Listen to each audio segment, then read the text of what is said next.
Hello student. तो कैसे हैं आप लोग। स्वागत है आप सबका वीएम साइंस एकेडमी के यूट्यूब चैनल पे। और आज के क्लास में हम लोग देखने वाले हैं क्लास 12 फिजिक्स का नेक्स्ट चैप्टर मतलब नेक्स्ट टॉपिक। और इस टॉपिक में पढ़ेंगे हम लोग इलेक्ट्रिक कैपेसिटर्स, क्योंकि पिछले क्लास में हम लोग पढ़े थे पोटेंशियल के बारे में और पूरी तरह से पोटेंशियल वो खत्म किए। इलेक्ट्रिक पोटेंशियल पढ़े, पोटेंशियल डाइपोल के कारण पढ़े, स्फेयर के कारण पोटेंशियल पढ़े, पोटेंशियल एनर्जी पढ़े, पोटेंशियल डिफरेंस पढ़े। तो पोटेंशियल से रिलेटेड सारे क्लास आपको हो चुके हैं। और जैसा कि आपका इस चैप्टर है इलेक्ट्रोस्टैटिक्स, पोटेंशियल एंड कैपेसिटर्स, तो आज से आपका क्लास स्टार्ट होता है कैपेसिटर्स का। तो कैपेसिटर्स को पढ़ने से पहले my name is Munna Kumar और ये आपका छोटा सा खूबसूरत सा YouTube channel VM science academy. तो चलिए स्टार्ट करते हैं आज का क्लास। कैपेसिटर्स कैपेसिटर्स सब लोग देखे होंगे कैपेसिटर्स। तो सबसे पहले टॉपिक लगा देंगे कैपेसिटर्स। हिंदी नाम है इसका संधारित्र। कहते हैं सर हम लोग कहाँ देखे ये सब। तो सबके घर में पंखा मोटर तो है ही होगा। पंखा में देखे होंगे एक सिलेंडर टाइप से कुछ लगा हुआ होता है, जिससे क्या होता है पंखा स्पीड में घूमता है, जिसे आप लोग कंडेंसर कहते हैं। कंडेंसर को ही फिजिक्स में कैपेसिटर्स कहा जाता है। कंडेंसर को ही फिजिक्स में कैपेसिटर्स कहा जाता है। और आज के क्लास में हम लोग पढ़ने वाले कैपेसिटर, जिसके कारण पंखा घूमता है, मोटर चलता है कि नहीं। तो सबसे पहले जानेंगे कैपेसिटर्स होता क्या है। क्या है कैपेसिटर्स, क्या है कैपेसिटर्स, आखिर पंखा में क्यों लगाया रहता है, क्या काम करता है पंखा में, ये मोटर में क्यों लगाया रहता है, रीजन क्या है। अगर ये नहीं रहे तो पंखा नहीं चलता है, क्यों। अगर कंडेंसर को कैपेसिटर्स को न लगाया जाए फैन में तो फैन नहीं चलेगा, जबकि कैपेसिटर्स लगाने पर करंट उतना ही जा रहा है। कैपेसिटर्स नहीं है करंट उतना ही फ्लो हो रहा है, कैपेसिटर्स है करंट उतना ही उसमें फ्लो हो रहा है, तो पंखा नहीं चलता है। अगर है तो चलेगा, नहीं है तो नहीं चलेगा। आखिर इसका काम क्या है, कर क्या रहा है पंखा में, वही आज हम लोग देखने वाले हैं। पूरा कैपेसिटर्स का इंट्रोडक्शन क्लास आज चलने वाला है, पूरा कैपेसिटर्स आज समझाने वाले हैं। तो चलिए टॉपिक लगा देंगे कैपेसिटर संधारित्र। तो सबसे पहले फील करेंगे, समझेंगे आखिर इसका काम क्या है, ये होता क्या है। तो देखेंगे बहुत सारे ऐसे इलेक्ट्रिक डिवाइस हैं, बहुत सारे ऐसे इलेक्ट्रिक डिवाइस हैं जिसे स्टार्ट करना मुश्किल होता है, कोई भी चीज को। बहुत सारे ऐसे इलेक्ट्रिक डिवाइस है जिसे स्टार्ट करना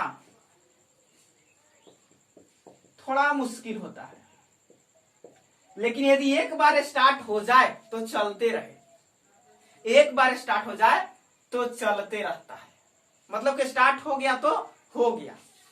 लेकिन स्टार्ट करते समय आपको बहुत ज्यादा वर्क करना पड़ता है।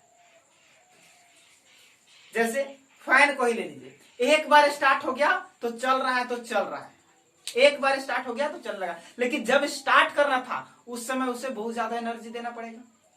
या आपके पास एक टेबल ही है, एक टेबल को धक्का लगाना है। अगर एक बार टेबल चल दिया तो फिर चलते रहे, धक्का लगाते रहिए, चलते रहे। लेकिन शुरू में उसको धक्का लगाने में आपको ज्यादा वर्क करना पड़ेगा। कहीं भी कोई भी चीज को देख लीजिए, कोई भी वर्क है स्टार्ट करना मुश्किल होता है। जैसे आप थर्मोडायनेमिक्स में पढ़े थे स्पॉन्टेनिटी के बारे में, जब आप लोग एंट्रोपी पढ़ रहे थे तो एंट्रोपी में आया था स्पॉन्टेनिटी। स्पॉन्टेनिटी आप देखे थे कि एक स्पॉन्टेनियस प्रोसेस होता है, एक इनिशिएटेड स्पॉन्टेनियस होता है, एक नॉन स्पॉन्टेनियस होता है। नॉन स्पॉन्टेनियस का मतलब वही भी नहीं करेगा। इनिशिएटेड स्पॉन्टेनियस क्या था कि एक बार स्टार्ट कर दिए तो वो हमेशा स्टार्ट है।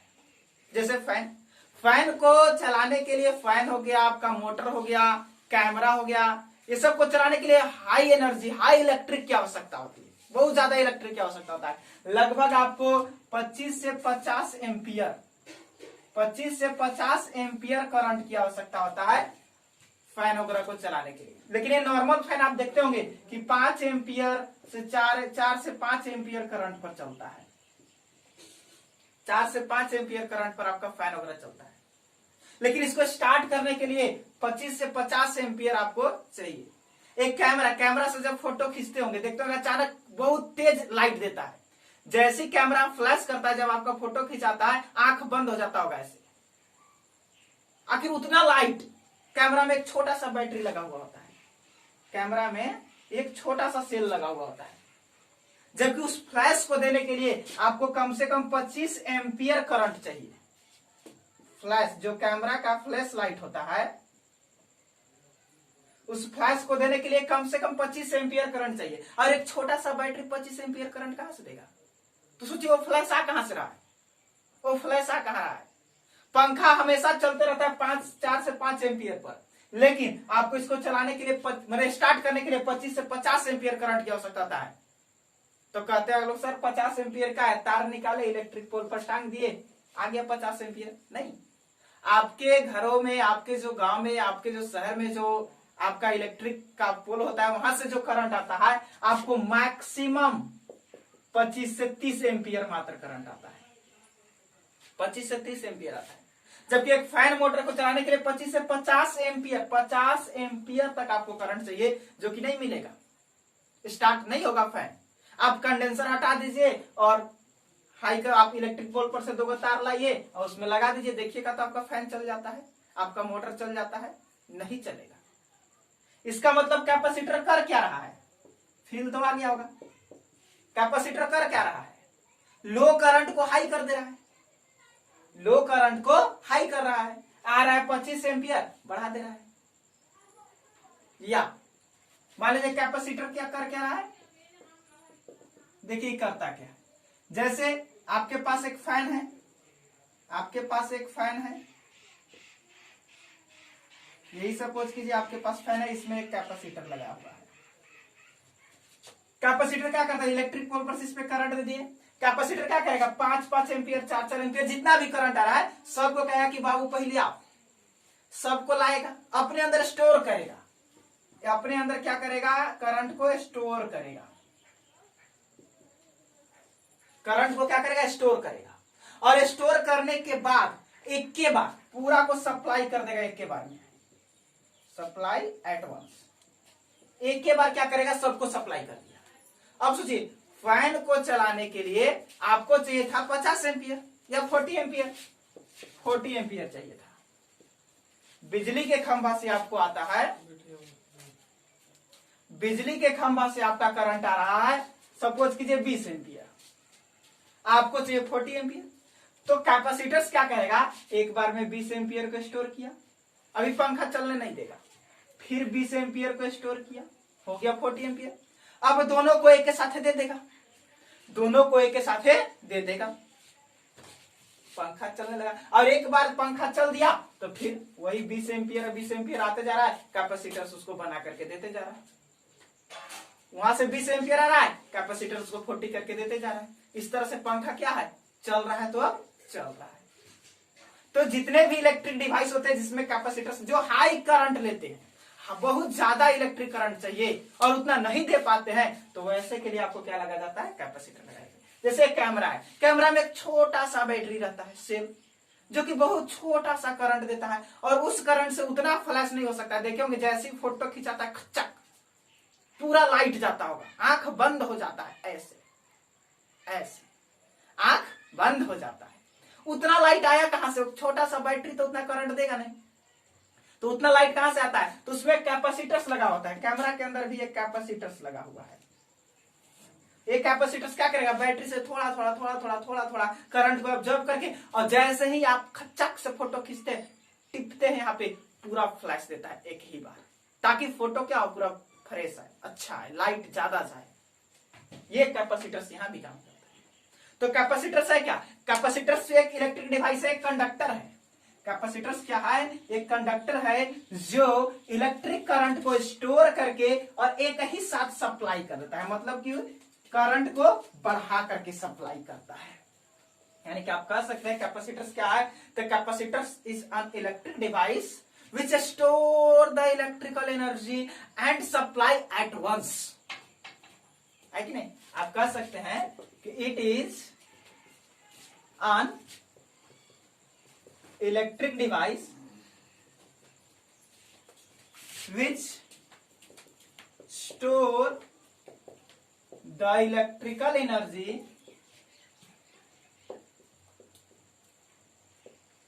and supply at once. ये क्या है? एक विद्युतीय यंत्र है जो विद्युतीय ऊर्जा को या इलेक्ट्रिक करंट भी यहां कर सकते हैं, इसके जगह पर आप इलेक्ट्रिक करंट का भी यूज कर सकते हैं। इलेक्ट्रिक एनर्जी बोले या यहां पे हम इलेक्ट्रिक करंट बोले, या इलेक्ट्रिक करंट कहां से मिलता है? चार्ज से, इलेक्ट्रिक चार्ज बोले।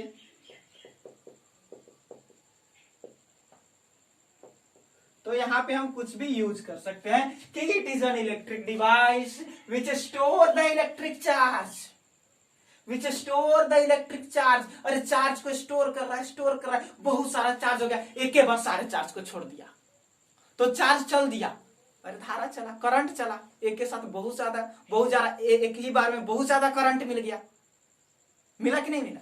तो ये क्या है? कैपेसिटर्स इलेक्ट्रिक चार्ज को स्टोर करके और एट वन सप्लाई कर दिया, एक के बार अचानक सप्लाई एट वन सडनली, ये भी लिख सकते हैं आप आगे, सडन एक के बार क्या किया? सप्लाई कर दिया। सडनली नहीं कर सकते, एक ही बार अचानक सप्लाई किया, जिसके कारण जो भी इलेक्ट्रिक डिवाइस था वो चलने लगा, और चलने लगा तो फिर बस स्टार्ट हो गया तो हो गया, स्टार्ट हो गया तो हो गया। ये है आपका कैपेसिटर्स, यही है आपका कैपेसिटर्स। यानी कैपेसिटर को हिंदी में क्या कहते हैं? संधारित्र। आप कह सकते हैं वैसा युक्ति, वैसा युक्ति जिसके द्वारा विद्युत धारा को स्टोर करके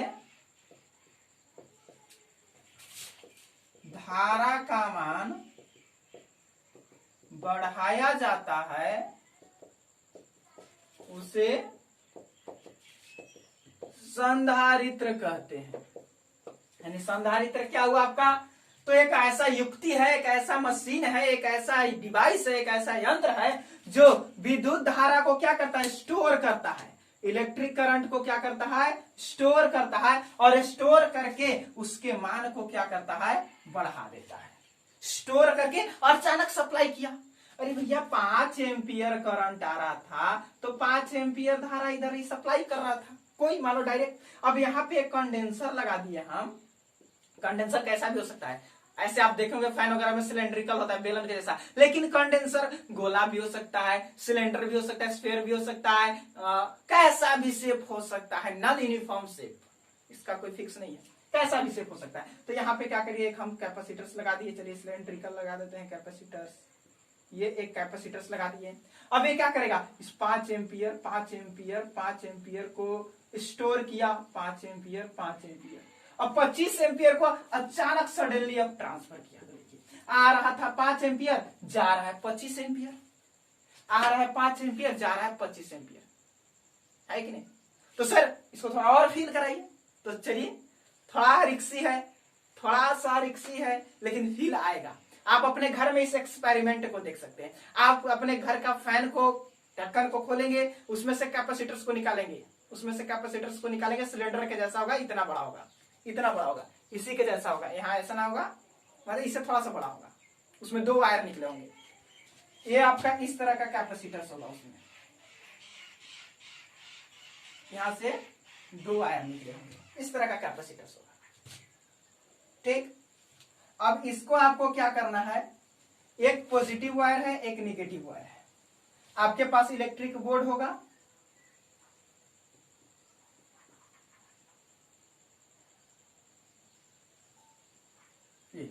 आपके पास इलेक्ट्रिक बोर्ड है, आप इस वायर को क्या करेंगे, इसमें डाल देंगे, इस वायर, दोनों वायर को क्या करेंगे, इसमें लगाएंगे और निकाल लेंगे।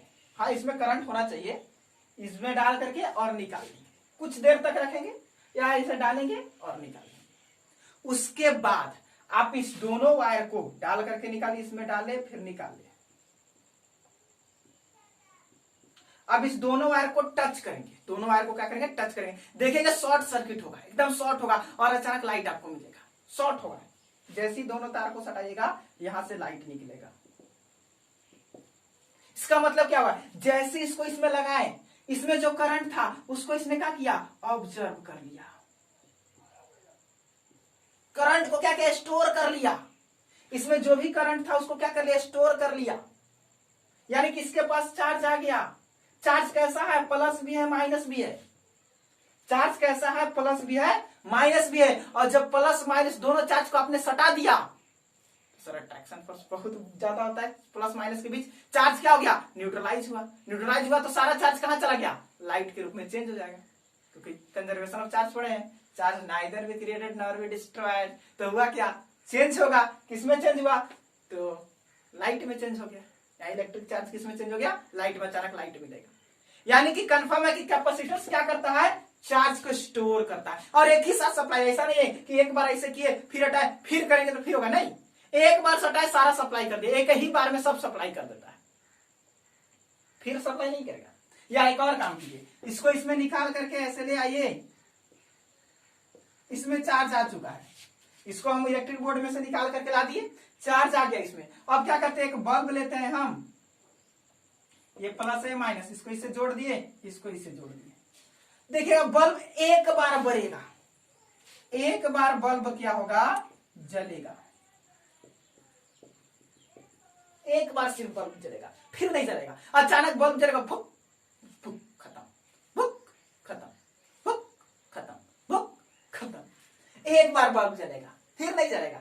यानी कि कैपेसिटर्स क्या कर रहा है, इसमें डाले निकाले, एनर्जी को स्टोर कर लिया, यानी चार्ज को स्टोर कर लिया।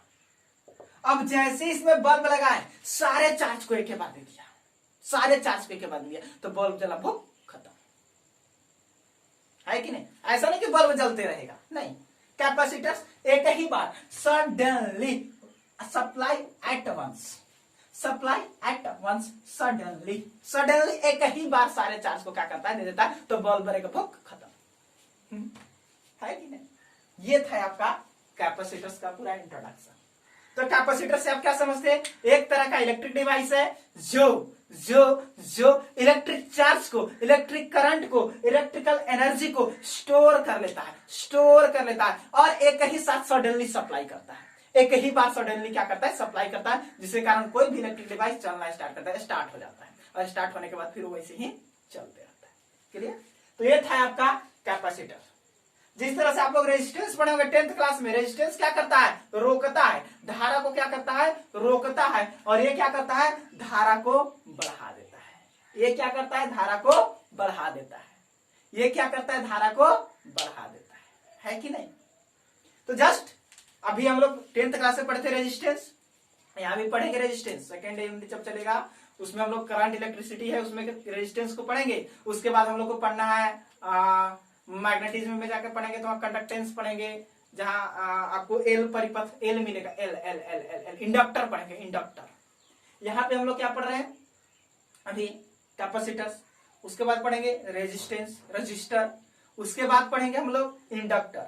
तो कैपेसिटेंस सी, रजिस्टर आर और इंडक्टर एल, और इससे मिलकर बनेगा आपका एक एल सी आर सर्किट। बहुत इंपॉर्टेंट है, लेकिन मैग्नेटिज्म में मिलेगा, अभी मिलने वाला ये नहीं है। अभी हम लोग सी पढ़ेंगे, फिर आर पढ़ेंगे, तब एल पढ़ेंगे, और तब तीनों को मिला के एक के साथ पढ़ेंगे। कैपेसिटर्स को सी बोलते हैं, रेजिस्टेंस को आर, और समझिएगा इंडक्टर को एल। तो जल्दी से नोट करेंगे। अब आगे कुछ टॉपिक्स की बात करते हैं। ये था आपका कैपेसिटर्स। क्लियर। मजा आता है तो लाइक ठोकते रहिएगा।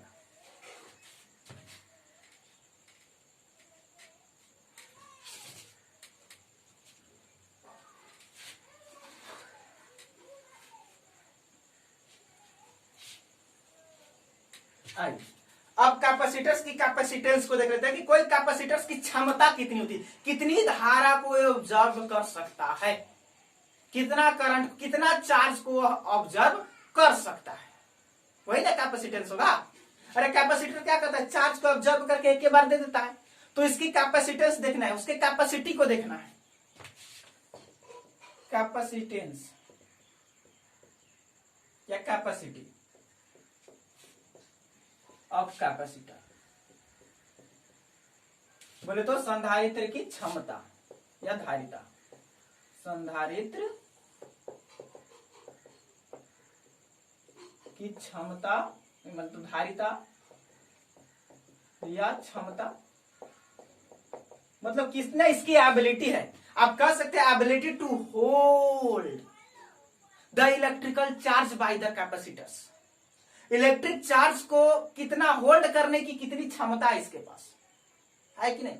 कितना चार्ज को अपने अंदर होल्ड कर सकता है, अपने अंदर रख सकता है, कर सकते कि नहीं? तो डेफिनेशन क्या हो जाएगा? नॉर्मल सी बात है, नॉर्मल सी बात है कि to hold the electrical charge या एबिलिटी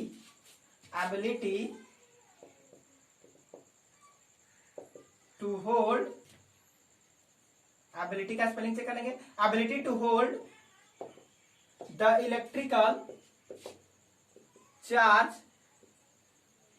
या electrical energy by the capacitor called capacitance of capacitor। क्या एबिलिटी है? क्षमता, कितनी क्षमता है इलेक्ट्रिक चार्ज को होल्ड करने के लिए, कितना इलेक्ट्रिक चार्ज को होल्ड करने की क्षमता इसके पास है, वही क्या होगा? इसका कैपेसिटेंस होगा, वही इसकी धारिता होगा, है कि नहीं? इट इज डिनोटेड बाय, अभी दिखाए थे सी, क्या से डिनोट करते हैं इसे? सी से डिनोट करते हैं। और सी इक्वल टू एक फॉर्मूला होता है बाबू, क्यू बाई भी, बिना कुछ टेंशन लिए हुए नोट कर लेंगे, कैसे आया अभी फील हम देने वाले हैं। C equal to Q by V, यही है आपका कैपेसिटेंस। अरे जैसे आप लोग रेजिस्टेंस पढ़े थे, आर, रेजिस्टेंस क्या होता है? या रजिस्टर, रजिस्टर क्या होता है? रजिस्टर क्या होता है? धारा को रोकता है, तो उसका एक रेजिस्टेंस पढ़े थे, आर, पढ़े थे कि नहीं पढ़े थे? आर। अरे V equal to I R, तो आर इक्वल टू क्या पढ़ते? V बाई आई, पढ़े थे कि नहीं पढ़े थे? उसी तरह से कैपेसिटर, और ये क्या था? इससे निकलता है कि कितना धारा को रोका जा रहा है। रेजिस्टेंस क्या होता है? कितना धारा को रोक रहा है, उसकी एबिलिटी को दिखाता है कि टू स्टोर नहीं, टू रोकना, मतलब बोले तो सीधे सीधे बोले तो break, to break the current. और यहां है to store, to hold the electric charge. यहां क्या था? To break the electric charge. यह इलेक्ट्रिक चार्ज को ब्रेक करता है, रोक देता है, और यह इलेक्ट्रिक चार्ज को स्टोर कर लेता है और एक के साथ सप्लाई करता है। सप्लाई नहीं करता, सिर्फ और सिर्फ रोकता है। तो एक रेजिस्टेंस था जो बताता, रजिस्टर क्या है? धारा को रोकता है। रेजिस्टेंस कितनी धारा को रोकता है। कैपेसिटर्स धारा को होल्ड करता है। कैपेसिटेंस कितना धारा को होल्ड करता है, कितना चार्ज को होल्ड करता है। तो बात सर यहाँ भी पोटेंशियल कहां से आ गया? क्यू क्या है? आपका चार्ज है, और वी क्या है? आपका पोटेंशियल है। कहेंगे थोड़ा सा इसको फिल लाइए फॉर्मूला में। फॉर्मूला आया कैसे? ये तो ठीक है, इसको फील लाइए। तो आइए थोड़ा सा फील करते हैं कि आखिर यहाँ पोटेंशियल कैसे आया।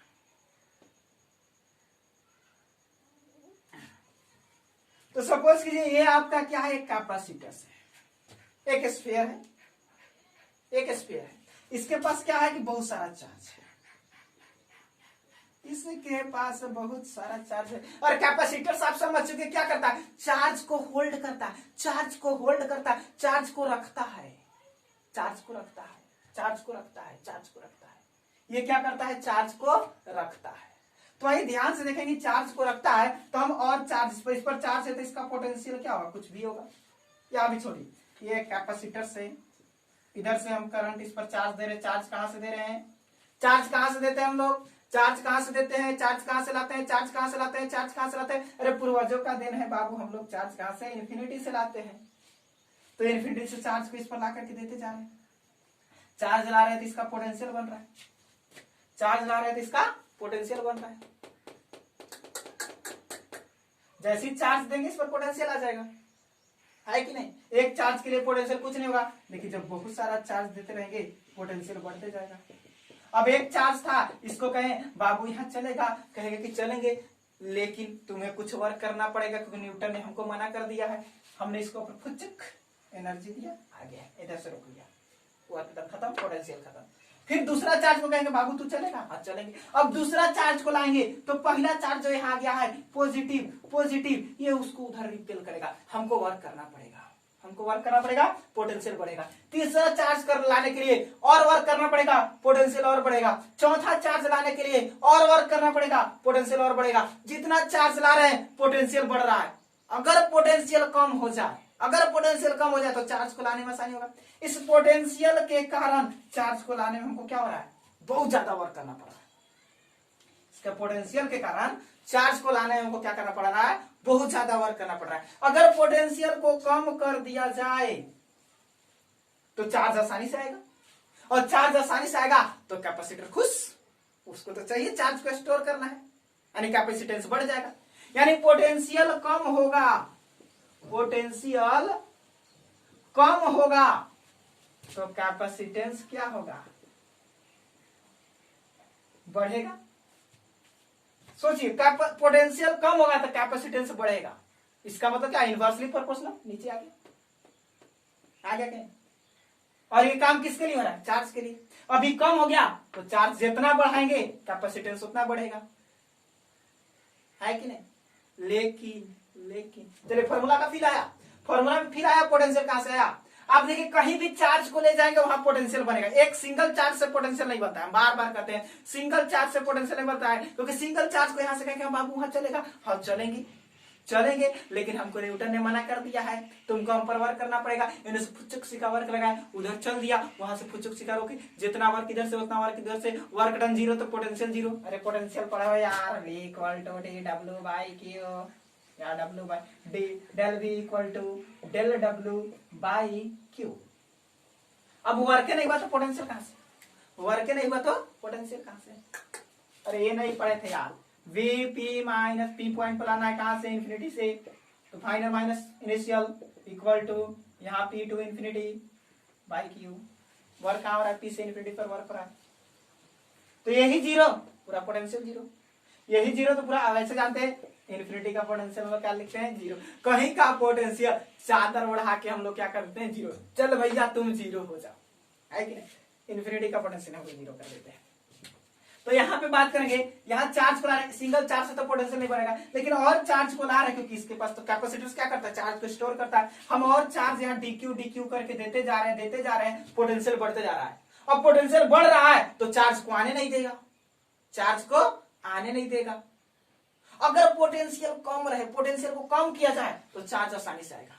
पोटेंशियल कम हो तो चार्ज आसानी से आएगा, और चार्ज आएगा तो कैपेसिटेंस बढ़ जाएगा। यानी जो कैपेसिटेंस है पोटेंशियल का जस्ट इनवर्स प्रोपोर्शनल होगा, व्युत्क्रमानुपाती होगा, इसीलिए नीचे लिख लिया, इसलिए पोटेंशियल यहाँ आएगा।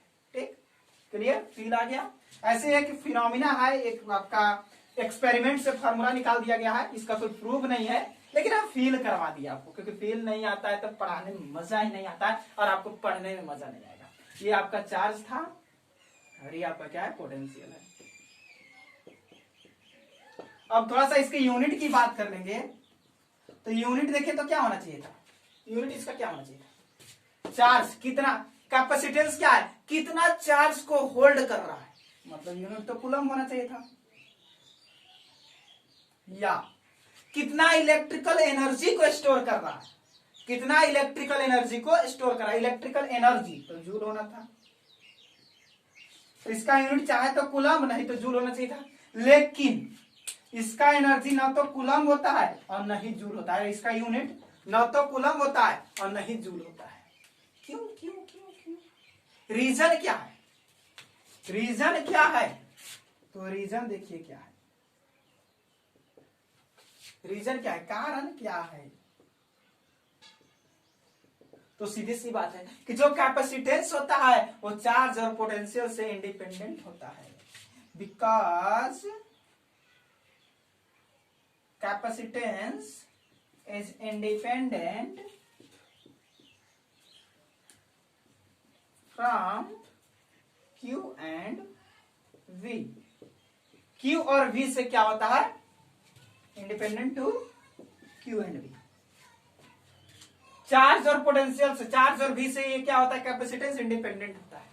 अब कैसे, चार्ज बढ़ाएंगे तो पोटेंशियल बढ़ जाए, और चार्ज बढ़ाएंगे तो कैपेसिटेंस बढ़ जाएगा। अरे बुर्बक हो, बंदर हो, अरे चार्ज बढ़ाएगा पोटेंशियल बढ़ जाएगा।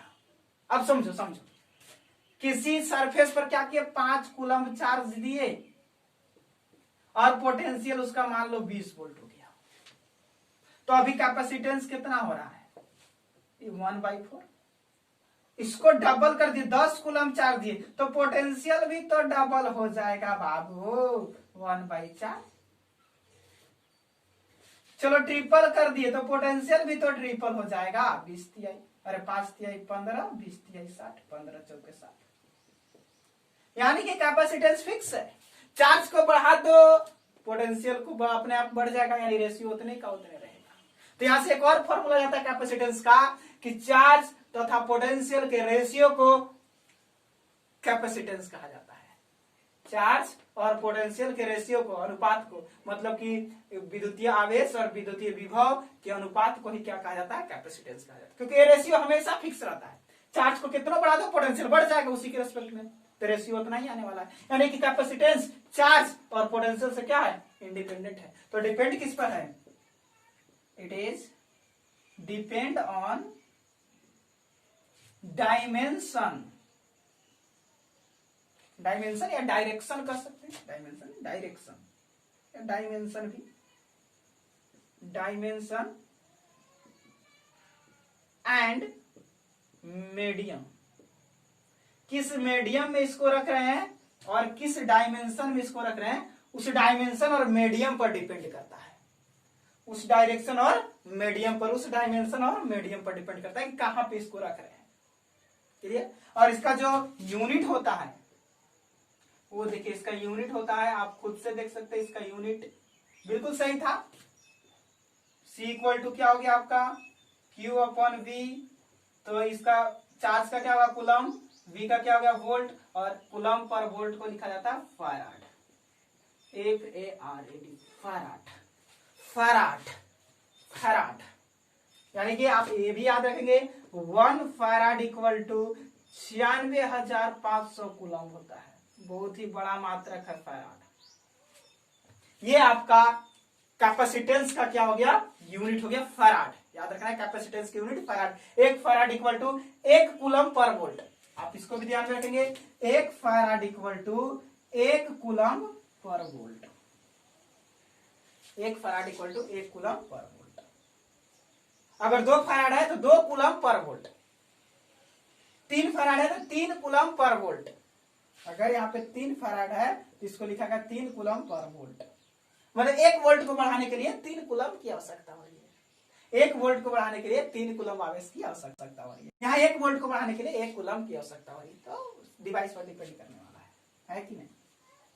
तो ये था आपका इसका यूनिट। ये हो गया आपका इसका कैपेसिटेंस। कैपेसिटेंस क्या है? कितनी चार्ज को होल्ड कर रहा है। अब जितना चार्ज बढ़ेगा उतना पोटेंशियल बढ़ेगा। अगर पोटेंशियल को कम कर दिया जाए कैपेसिटेंस बढ़ जाएगा। पोटेंशियल को नीचे लिख दिए, पोटेंशियल को नीचे लिख दिए, फील आ गया। ऐसे एक्सपेरिमेंट से लिखा हुआ है कि नहीं?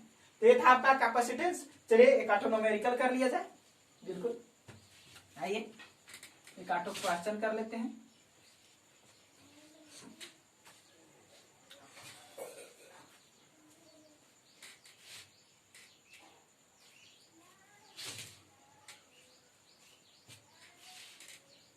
चलिए, तो आपके पास फॉर्मूला मिल गया C/Q/V। यहां से Q भी लिख सकते हैं, C भी, और V लिख सकते हैं Q/C। 3 फॉर्मूला यहां से मिल गया। अरे इधर उधर करके इसको यहां किया तो यहां गया। Q इक्वल टू लिखा तो C भी मल्टीप्लाई में हो गया, है कि नहीं? अब सपोज कीजिए एक क्वेश्चन दिया हुआ है। एक क्वेश्चन है कि कहीं पे चार्ज दिया हुआ है Q equal to 1.6 into 10⁻8 coulomb, और इसका पोटेंशियल दिया हुआ है मान लेते हैं 120 वोल्ट। अब कर रहा है फाइंड द कैपेसिटेंस C। तो C इक्वल टू आप लोग समझते हैं Q/V। तो 1.6 इंटू 10⁸ बट्टा में 120। पॉइंट हटेगा, जीरो हटेगा, 2 जीरो से 2 जीरो मर गया, बचा क्या 0, 6 जीरो। यहाँ काटेंगे 4 × 12, 4 चौके 16, 3 से काटेंगे 1.33, यानी 1.33 इंटू 10⁶ फैराड। हो गया कि नहीं हो गया? अरे हो गया कि नहीं हो गया? हो गया ना? हो गया। तो इस तरह से आप क्वेश्चन सॉल्व कर सकते हैं। कि छोटा सा क्वेश्चन था, जल्दी से नोट कर लेंगे, जल्दी से नोट करेंगे।